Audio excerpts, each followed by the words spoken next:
दादा पण आपल्यावर 10 वाजता इथे येतील आणि 11 वाजता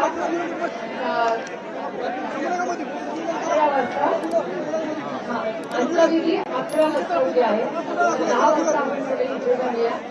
आता डॉक्टरांच्या आणि कलेक्टर साहेबांनी असं सांगितलेलं आहे की आपल्याला दादांना परत न्यायला लागतंय हॉस्पिटलमध्ये, तर तिथे दादांना आपल्याला ठेवलं जाईल रात्रभर.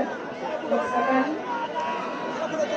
ठीक आहे 10 वाजता तिथे 10 वाजता उद्या सकाळी आपण इथे सगळ्यांनी जमायचं. 11 वाजता उद्या अंतविधी आहे. आपल्याला गैरसोय झाली असेल तर मी मनापासून दिलेली व्यक्त करते.